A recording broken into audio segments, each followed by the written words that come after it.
We're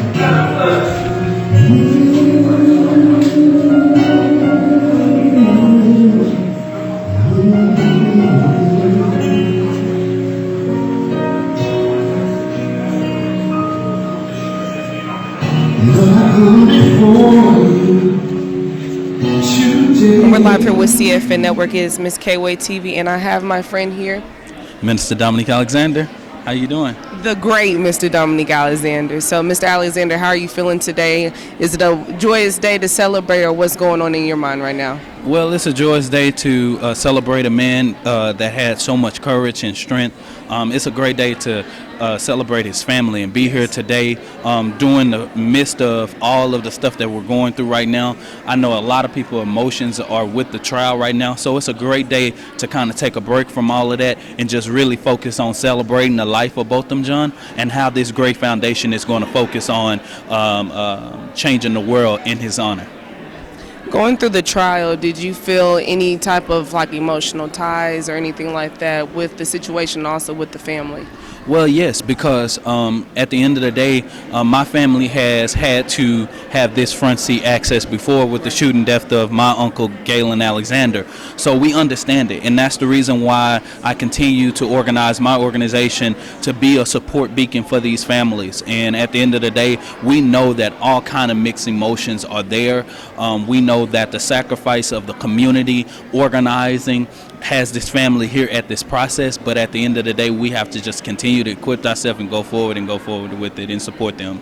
And in supporting other people, and especially us as our community, what do you think will be the change? What is that factor to that extent? Well, I think, like I said before, is we're just not seeing Amber Geiger standing trial. Mm-hmm. We're seeing the whole police department. And at the end of the day, it's not about the man or the woman in the badge. It's about the culture of policing, right, in America, in Dallas. And what we're seeing is the continued culture of policing on that stand, and so many things that's unraveling and so many people shocked or whatever. But this is nothing new to me, because this is the reason why we've been out there protesting when so many people were saying, why are we doing it? Why are we doing this after July 7th? It's too soon. No, our reply is it's too late, right?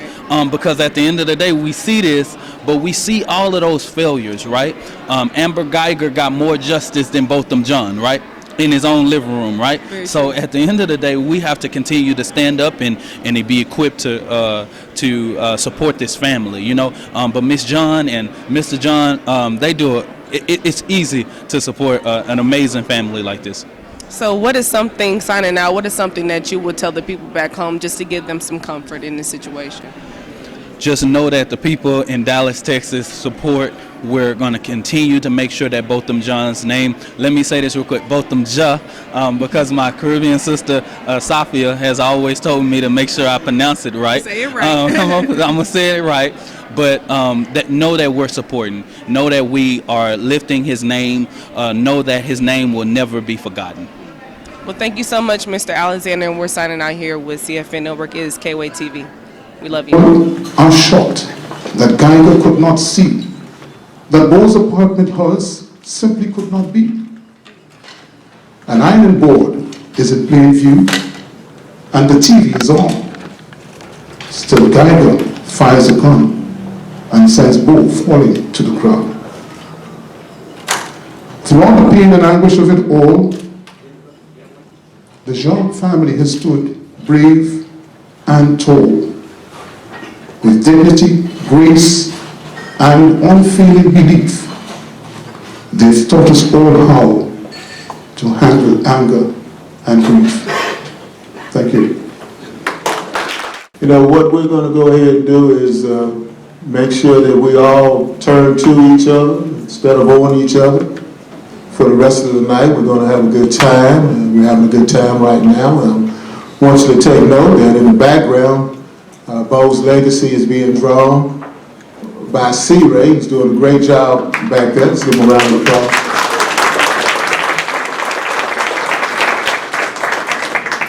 We have a great opportunity.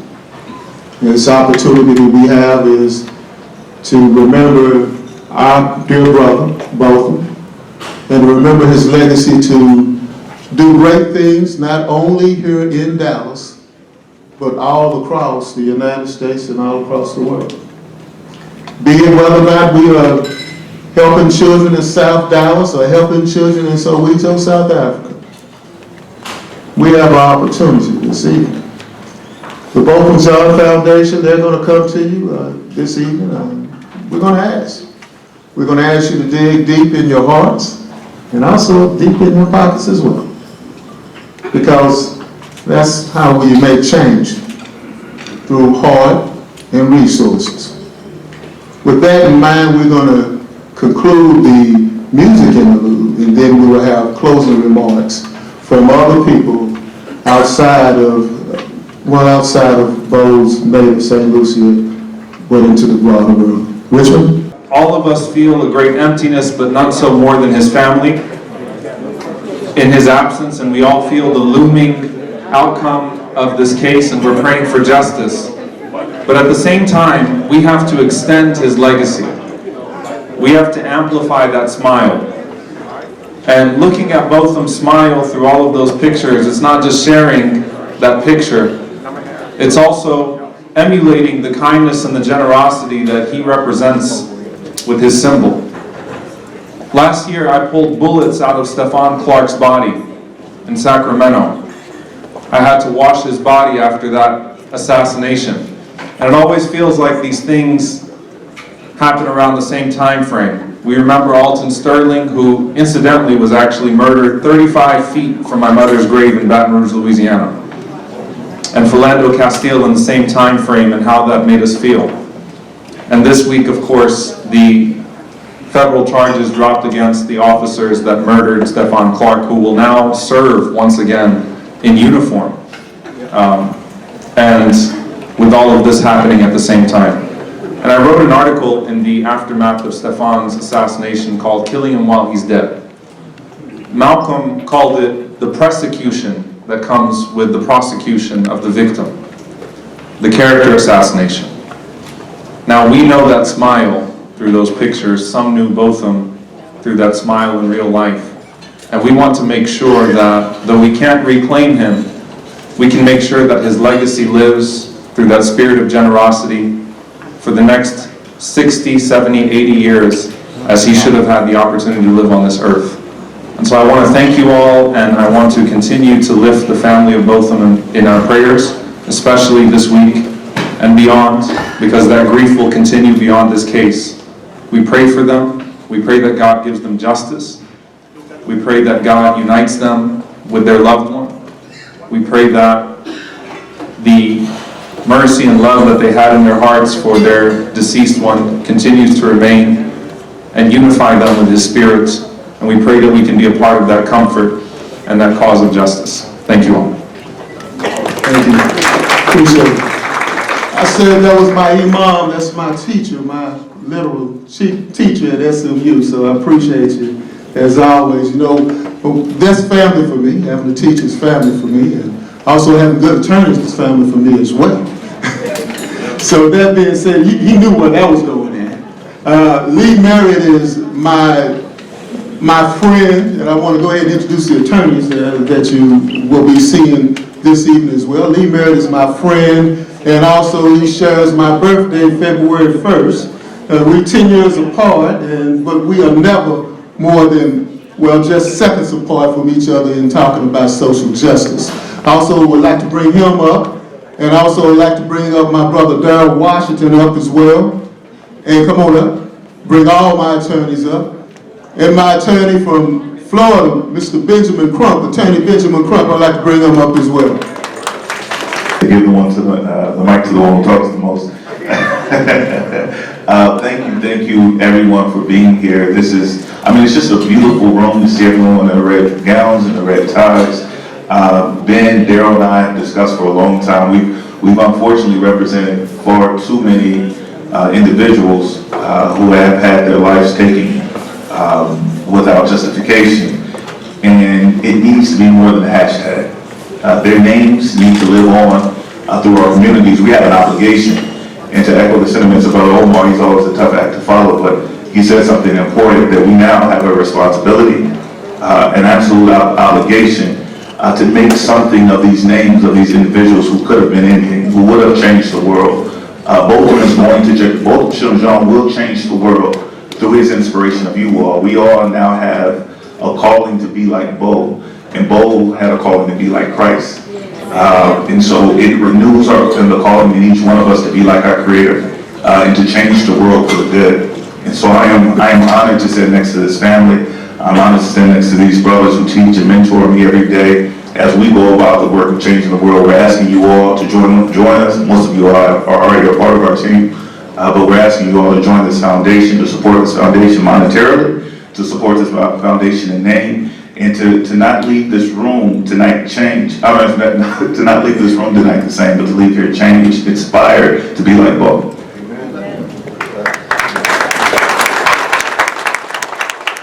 Good evening. I'm the one that talks the least out of being in lead, so I'll be very short. But I'm just going to ask you all, just please, Dallas, Texas, and all the surrounding areas, just to join me. And we're going to do it a lot of times tonight, but to join me in giving Bertram, Elisa, Miss Allison, and Brant a round of applause.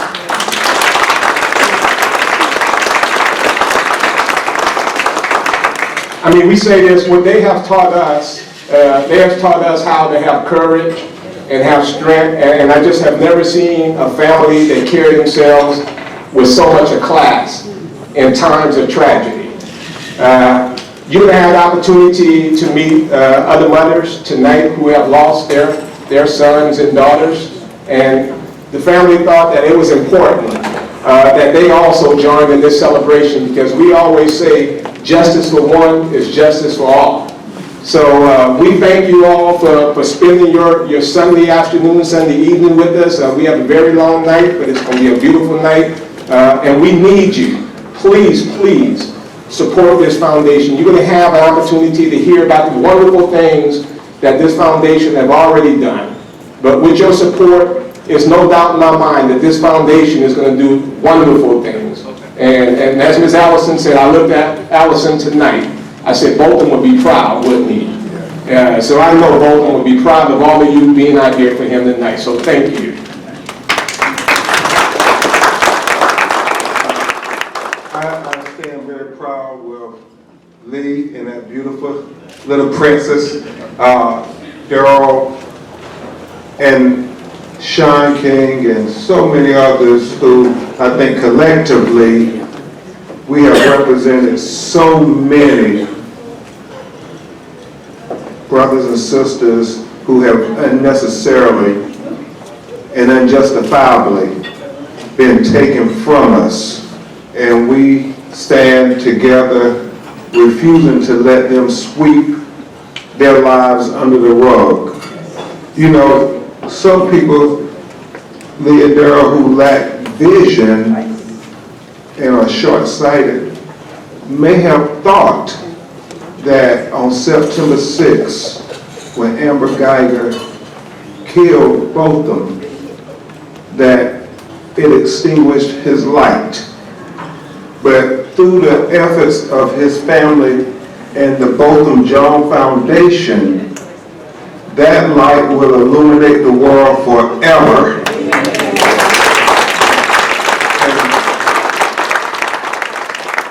Lee, Daryl, Miss Allison, as board members, we stand with our board president, Alicia Finley, to say thank you all for not considering it robbery to be like Bo, right, Lee? To be like Bo today and every day as we continue to let his light shine. Thank you all. God bless you. Our president, Alicia Finley. I just wanted to thank everyone for showing up and for supporting the foundation and for loving my brother. Even though most of you didn't know him, thank you so much for showing up, and enjoy the rest of the evening. Thank you.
international.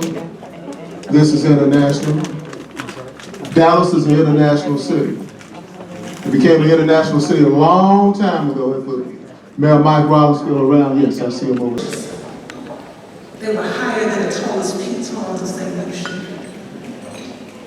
Your love overflowing like lava encouraging, because you believe that we could all do more and be more.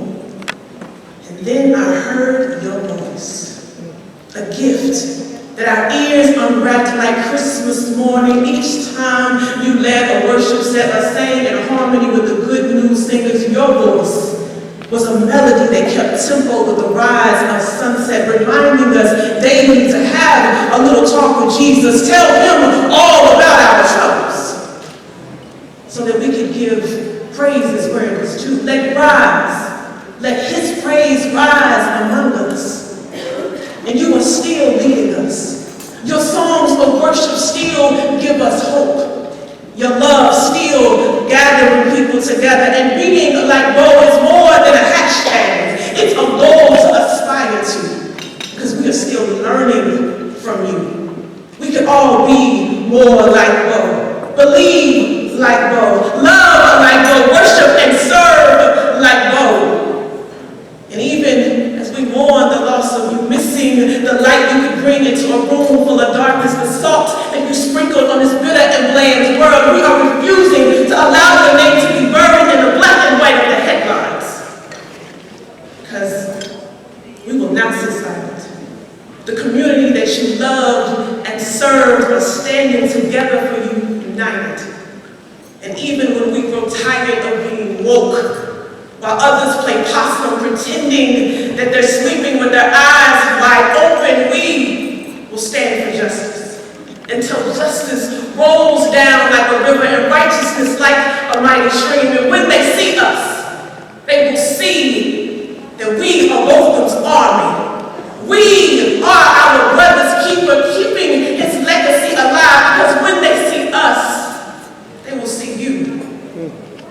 Botham, I never had the chance to meet you, but the lessons you have taught me are never ending. Your life so well lived is worth celebrating.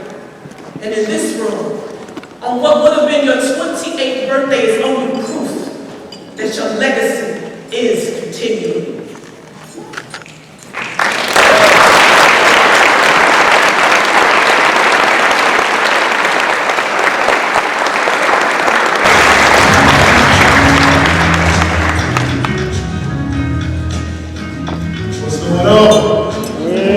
What's going on? I'm Ed Gray. I'm the master of ceremonies for this evening. I'd like to again thank you for coming to the Botham John his birthday celebration. This is his birthday, right? Let's give him a round of applause.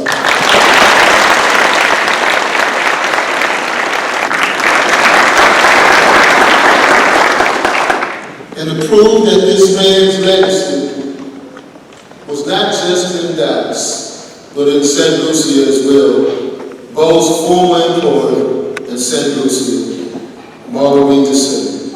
and her husband, Milton.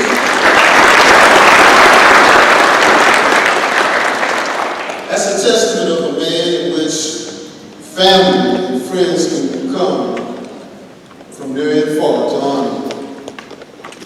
As we honor, and I know, and I said this upstairs as well, when we talk about social media, and we talk about getting those apps that Brother Sean King was saying in order to go ahead and dig deep in and give to the Botham John Foundation. We want you to also to hashtag this event. Hashtag it, be like Bo. Okay? Now, I wanted to be like Mike a long time ago. But you know, after learning about the John family, learning about Bo, I want to be like Bo. I want to be like Bo.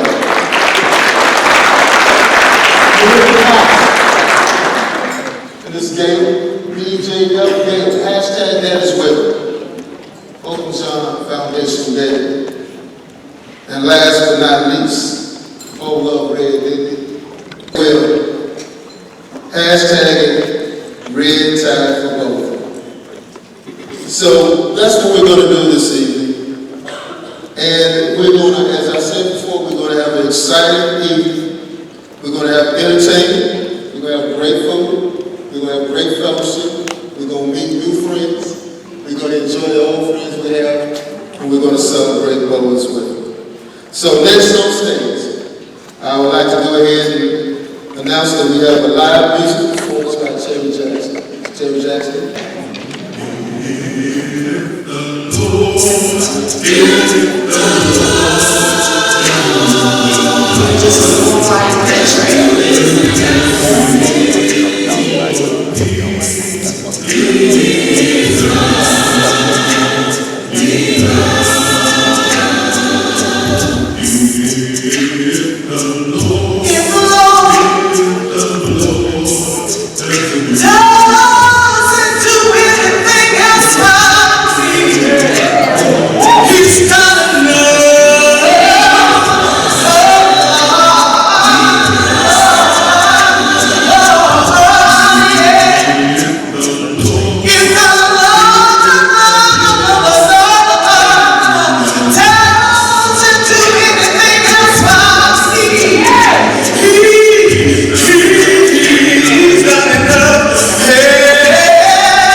this, you want to throw a football at them, you want to throw a baseball at them. You want to be like your big brother. Well, go ahead and little brothers who hashtag that. Not before hashtag became popular, he just said, I want to be like Botham. So with that in mind, we're going to have his younger brother, Grant, to come up and say some words regarding what it was for Bo as a big brother in the role model. Let's give a round of applause.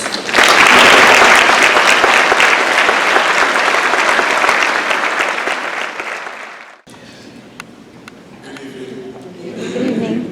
Let me just say I am beyond nervous right now. I usually haven't been able to speak whenever I'm asked this question. What was Botham like to you? How was he as a younger brother? Every time it's been asked, I've never been able to answer. I haven't really been able to actually put it into words. I was asked to describe Botham as a brother, a role model. In putting this answer together, I tried the approach of giving little stories that would have shown who Botham was as a person. But there are so many stories that you probably would have heard by now. A lot of stories portraying how good of a person he was, but I wanted to be different. I wanted to go down a specific thing. Scrolling through different messages between Botham and I looked for something that he said to me a lot. And that thing was, boy, Dre, let's get this right. Botham always wanted me to do the right thing, no matter what it was. I think it was kind of OCD, like, do it perfectly. Like, he always made sure I had done the right way. He wanted to get my act right. Botham was friendly with whoever he meets. And it's not that I wasn't friendly, but I'm a bit shy when I first meet people. And I can recall the first time, not the first time, one of the times he took me out of his friends and I would just not say a word. I wouldn't be upset, but I'm around people for the first time, I wouldn't say a word. So when we get home, he would come to me and say, yo, I have to fix it.